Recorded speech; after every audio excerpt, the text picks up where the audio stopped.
Cette dernière année n'a pas été de tout repos pour tout le monde. Il y en a qui ont perdu leur boulot ou d'autres qui ont été obligés de revoir leur revenu à la baisse parce que voilà, les activités ne marchaient pas très bien. Dans ce cas, si vous avez eu une baisse de cote de crédit, c'est pas la fin du monde.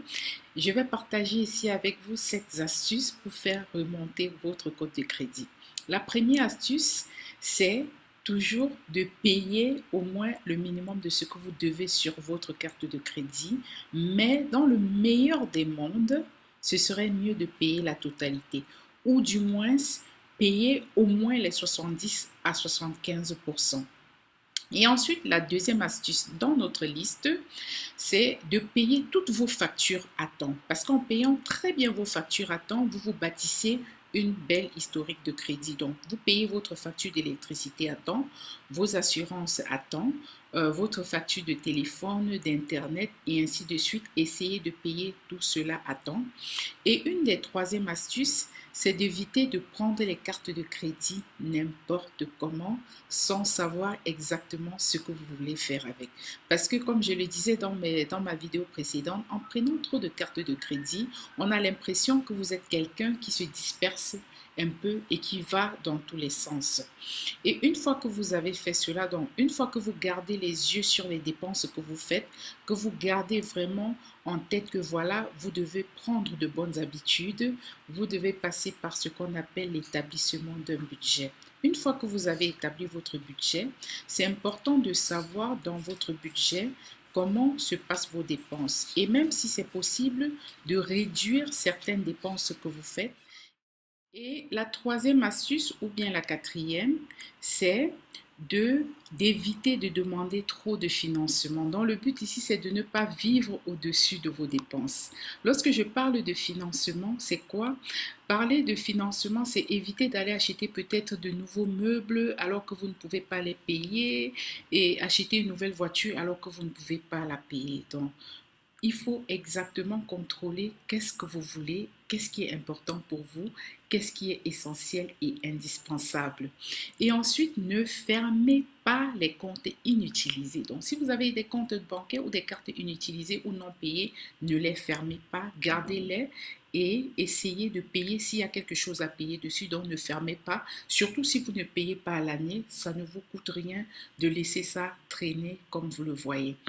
Et la cinquième astuce, c'est de savoir que lorsque vous payez vos dettes, essayez toujours de payer, essayez toujours de payer les dettes avec des taux d'intérêt les plus élevés. Donc, commencez par payer les dettes avec les taux d'intérêt les plus élevés et pourquoi pas diversifier votre crédit en prenant une marge de crédit, peut-être de 3%, de 5% pour payer une dette pour laquelle le taux d'intérêt est au-dessus de 19%. Donc, en diversifiant ainsi vos crédits, ce serait mieux. Mais diversifier, essayez toujours de garder à l'esprit que voilà, vous avez pris une marge de crédit pour payer des crédits très élevés. Et la dernière chose, c'est si vous avez fait faillite, c'est pas la fin du monde si vous avez fait faillite parce que ça peut arriver à tout le monde. On n'est pas ici pour juger les gens. Donc, si vous avez fait faillite, c'est pas mauvais de toujours recommencer à zéro. Si vous avez fait faillite, on peut tout détruire afin de mieux reconstruire. Donc là, vous pouvez attaquer la solution vraiment joker, être avec une entreprise, ce que je fais d'habitude avec mes clients. Donc, on vous amène dans une entreprise qui va vous permettre de déclarer la faillite afin de réduire complètement vos dettes. Et une fois que vous avez déclaré faillite, alors on peut, avec une nouvelle carte de crédit, reconstruire votre code de crédit et ça vraiment, ça va rapidement. Parce que j'ai dit toujours aux gens, au lieu d'être dans une mauvaise passe avec une dette tellement énorme pour laquelle vous allez souffrir pendant 2, 3 ans, ça vaut la peine de déclarer faillite. Je ne conseille pas ça forcément à tout le monde, mais ça c'est vraiment en cas de force majeure, on déclare faillite, on aide le client en lui donnant des conseils sur comment investir, comment faire ses dépenses et on va également l'aider à gagner des revenus supplémentaires. Donc, une fois qu'on a déclaré faillite, le client pourra très doucement ou bien rapidement bâtir de nouvelles cotes de crédit. Sur ce, je vous dis bonne soirée. À la prochaine. Donc ici, nous allons parler de finances, d'investissement, comment démarrer son entreprise. Et dans notre prochaine vidéo, je vais vous parler de la ligne de crédit et des marges de crédit. À plus tard. Dans cette partie, nous allons parler Dans cette partie, nous allons parler en fait des pointages de crédit.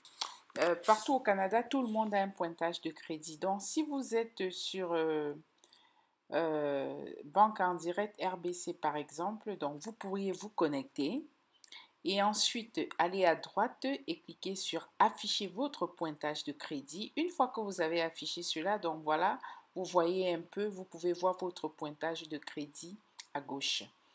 Et à droite, donc vous voyez que entre 300 et 692, c'est assez mauvais. Donc au fur et à mesure qu'on avance, vous évoluez et vous vous perfectionnez dans le pointage de crédit.